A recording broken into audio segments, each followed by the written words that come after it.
আমার ছোট্ট ছাদ বাগানে যে সমস্ত সবজি কিংবা ফুল আছে আজকে আপনাদের সঙ্গে আমি শেয়ার করছি।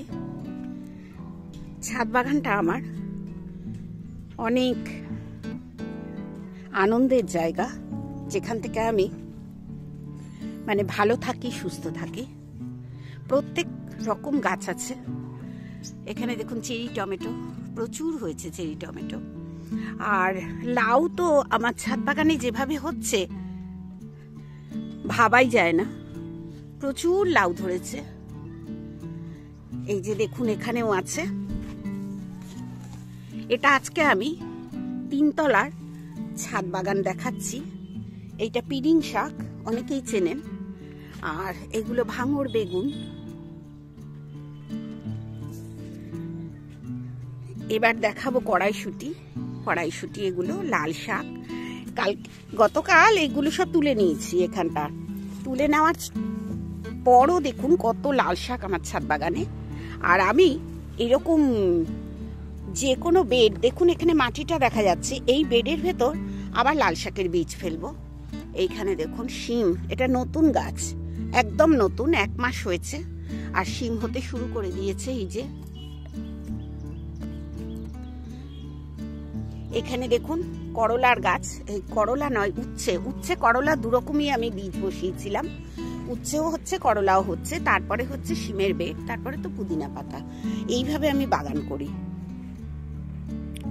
এরপরে একদিন আমি 4 তলার ছাদটা দেখাবো। এটা আমার 3 তলার ছাদ। দেখুন কি সুন্দর হয়ে রয়েছে। এই যে লাউ গাছ, অনেকেই ভাবেন লাউ গাছ কিভাবে করবেন। দেখুন লাউ গাছটা করা না খুব সোজা। আগে না একটা জায়গায় একটা গাছের বীজ বসাবেন, লাউ গাছ। এই দেখুন এটা কিন্তু অনেক বড় হয়ে গেছে। আর এখানে বেড তৈরি করেছি, এই বেডে বসাবো এই লাউ গাছটা। আর বারবার দেখা এই ভাঙড় বেগুন আমার এত পছন্দ হয়। এই বেগুনটা বাজারে অনেক দেখতে পাবেন। দেখুন কত বড় হয়েছে। এই দেখুন আমার হাত ছাড়িয়ে গেছে, এতটাই বড়। নমস্কার। আজ ছাদ বাগানে এসেছি সকালবেলায়, বেশ সকাল এখন। রোদ্দুর তো সকালবেলায় এখন খুব তাপ দিতে শুরু করে দিয়েছে, গরম পড়তে শুরু করে দিয়েছে। এবার ধীরে ধীরে গরম পড়বে। আর আমার গাছের পরিচর্যা আবার বাড়বে, কারণ গরমে কিন্তু আমি গাছকে প্রচুর স্নান করাই, অনেক স্নান করাই, 3-4 বার স্নান করাই। এতে ভালো থাকে আমার গাছ। গরমকালে এমনও দিন যায় যে দিনটায় আমি 3 থেকে 4 বার আমার গাছ স্নান করাই পাইপের জল দিয়ে। এটা করতে হয়। আর এতে গাছ কিন্তু ভালোও থাকবে, পাতাগুলোও ভালো থাকবে। আর স্নান করালে পোকামাকড়ও কম হয়, আমি কিন্তু এটা দেখেছি। গতকাল কুমড়ো গাছটাকে দেখুন কিভাবে আমি বেঁধে রেখেছি। এইটা বেঁধে রেখেছি শুধুমাত্র কুমড়োর ফুলগুলো কিসে খেয়ে যাচ্ছে, হয় পাখি নইলে ইঁদুর, কিছু একটা হবে। আর নতুন নতুন কুমড়োর জালি পড়ছে, আমরা যেটা বলি, ফিমেল ফুলগুলোকে আমরা কি বলি, কথ্য ভাষায় বলি হচ্ছে জালি পড়ছে। আর আজকে আমি কিছু গরমের বীজ ভিজিয়ে রেখেছি, তার সঙ্গে শীতেরও বীজ কিন্তু ভিজিয়ে রেখেছি। এই যে দেখুন এখানে দেখতে পাচ্ছেন ওপরে কি ভাসছে, এগুলো হচ্ছে ধনে ফেলবো। এবং এর ভেতর আর যা যা রয়েছে সেটাও দেখাবো। ওর ভেতর আছে ভেন্ডি, ঢেঁড়সের দানা। এই ঢেঁড়সের দানাটা আমি এখন যেটা লাগাচ্ছি সেটা কিন্তু 5 পাতার ঢেঁড়সের দানা। এই 5 পাতার ঢেঁড়সের দানা এখন বসাতে হয় যখন ঠান্ডা থাকে। এখন কিন্তু দিনে গরম, রাত্রিরে ঠান্ডা। এই দিনে গরম, রাত্রিরে ঠান্ডা, এই সময় 5 পাতার ঢেঁড়সটা ঠিক আছে। আর 5 পাতা মানে কি, বীজ বসানোর পর 5টা পাতা হলেই দেখবেন ঢেঁড়সটা হতে শুরু করে, ফুল এসে যায়। ফুল আসলেই ঢেঁড়স হয়। আর বাজারে দেখবেন এই ঢেঁড়সটাই প্রথম ওঠে। ছোট ছোট ঢেঁড়স হয়, খুব লম্বা বড় বড় ঢেঁড়স এটা কিন্তু নয়, একটু ছোট ছোট ঢেঁড়স হয়। এটা দেখুন, আপনাদের সব সময় দেখাচ্ছি তো, এই দেখুন কত বড় হয়ে গেছে কয়েক দিনে। আমার হাত ছাড়িয়ে যাচ্ছে। আমার হাতটা নেহাত ছোট নয় কিন্তু, এই দেখুন কোথায় এসে গেছে, একদম বাজারের মতো বেগুন। তার মানে জৈবভাবে করলে কিন্তু বাজারের মতো বেগুন আমরা ছাদ বাগানে করতে পারবো। আজকে বীজ বসাবো। বীজের জন্য তো আমি গতকালই দেখিয়েছি যে আমি কিভাবে মাটি তৈরি করে নিচ্ছি। আগে আগে মাটি তৈরি করে নিয়ে তাকে রেস্ট দিচ্ছি। এই যে লাউ গাছটা, এই লাউ গাছটা গোল লাউ গাছ। যারা এখন বীজ বসাচ্ছেন তারা চেষ্টা করুন এরকম ছোট ছোট টবে, এইরকম ছোট ছোট প্যাকেটে গাছগুলো করে নেবার। তাহলে কি হবে, গাছগুলো হয়ে গেল আর আপনার খানিকটা শীতের সবজির জায়গাও ফাঁকা হয়ে গেল। এটা যদি করতে পারেন, এইভাবে যদি গাছকে যত্ন করতে পারেন, তাহলে কিন্তু আপনি সুন্দর করে আপনার ছাদ বাগানটাকে গরমকালেও অনেক গাছে ভরিয়ে দিতে পারবেন। আমার কিন্তু গরমকালেও প্রচুর প্রচুর গাছ হয়। আপনারা দেখেছেন আমি প্রত্যেক বছর কিন্তু দেখাই। দেখুন ছাদ বাগানের লাউ অনেকেই বলেন হয় না। এই লাউটা দেখুন, এই ফেরোমেন ট্র্যাপ দিয়েছি দেখুন, এটা খুলে আমি দেখাতে পারলে খুব ভালো হতো। এর ভেতর যে কত পোকাজন দেখুন তো, দেখা যাচ্ছে কত পোকা ঢুকেছে। এত পোকা যদি লাউ গাছে লাগতো তাহলে কি লাউয়ের ফলগুলো থাকতো না। এবার দেখাবো এই লাউটা।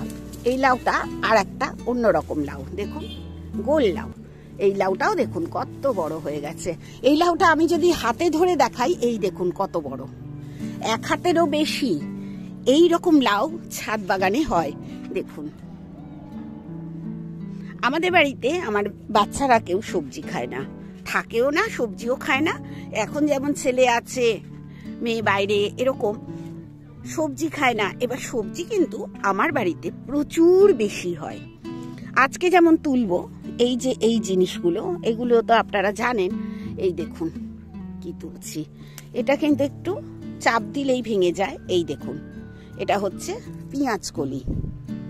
পেঁয়াজ কলি তুলবো এবং বীজ বসাবো। এই দেখুন পেঁয়াজ কলি প্রচুর হয়েছে, বিভিন্ন জায়গায় হয়েছে। আর একটু কচি কচি থাকতেই তুলে নেব। এই দেখুন পেছনেরটা কত বড় হয়ে গেছে। এটাকে কাটতে হবে। আরো হয়েছে পেঁয়াজ কলি, দেখাবো।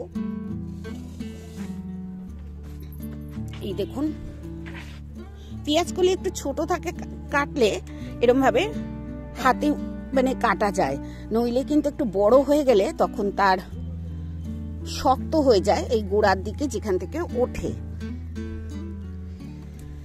এই বেডটাকে আমি কিন্তু খালি করে দেবো। পেঁয়াজ কলিটা আজকে তুলছি, আস্তে আস্তে খালি করব।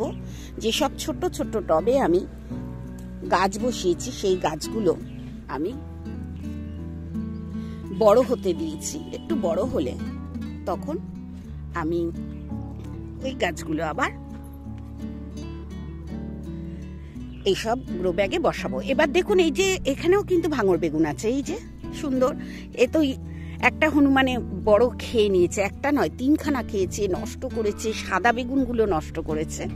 আর এখন সাদা বেগুন কিন্তু আমার ছাদ বাগানে নেই। এখানেও দেখুন পেঁয়াজ কলি হয়েছে।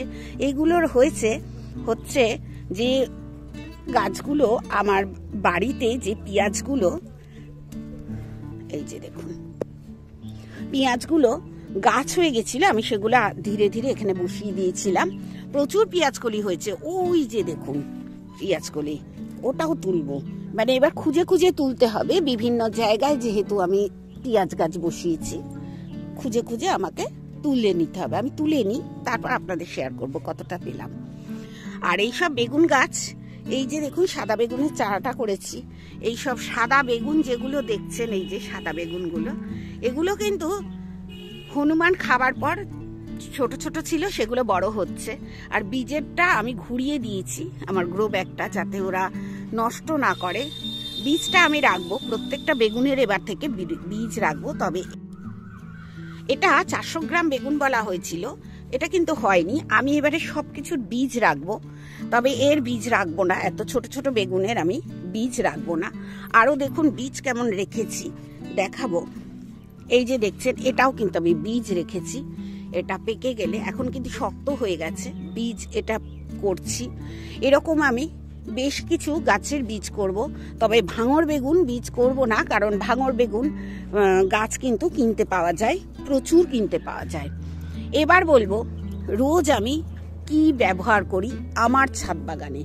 প্রায় ব্যবহার করি, আর আমার কোনো দিনক্ষণ নেই। আমার যদি মনে হয় গাছকে একটু খেতে দেবো, আজকে ওদের পেট খালি হয়ে গেছে, তাহলে কিন্তু আমি তখন খেতে দিই। আর কি খেতে দিই আজকে শেয়ার করি। ওই যে লিকুইড জলটা, এই লিকুইড জলটা দেখুন, আনাজ ধোয়া জল, ওতে পেঁয়াজের খোসাও আছে। ওইটা ওপর থেকে মানে ওপরে নিয়ে এসেছি, নিচে ছিল রান্নাঘরে, ওখান থেকে নিয়ে এসেছি।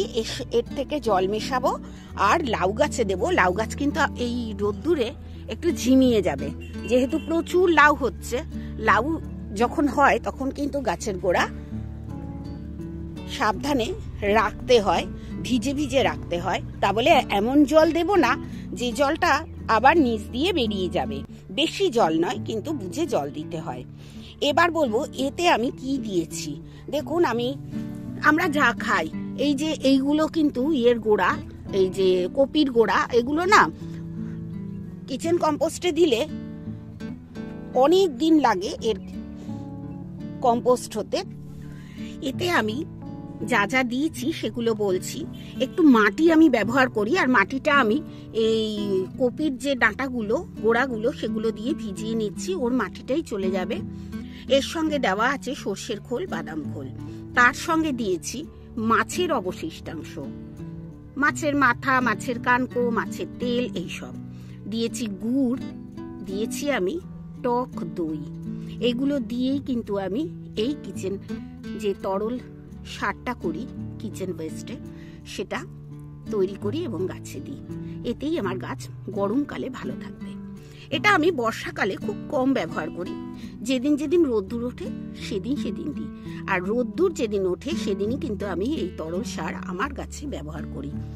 যে কোনো গাছে ব্যবহার করি, তবে আমি ফল গাছে কোনো ব্যবহার করি না, আমি সবজি গাছে ব্যবহার করি।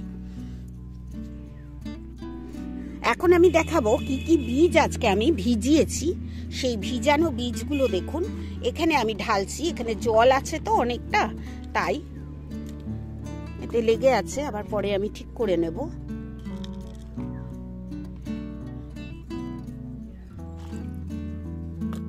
দেখুন, এখানে আছে ঢেঁড়সের দানা। একটু তুলে দেখাই, জলের ভেতর তো। এই দেখুন, আবার দুটো শিম বীজ বসাবো আমি, শিম বীজ আবার বসাবো। এই দেখুন ঢেঁড়সের দানা। এই ঢেঁড়সের দানাগুলো কোথায় বসাবো সেটাও আমি আপনাদের সঙ্গে শেয়ার করেছিলাম, এই যে মাটি তৈরি করেছিলাম সেইখানে।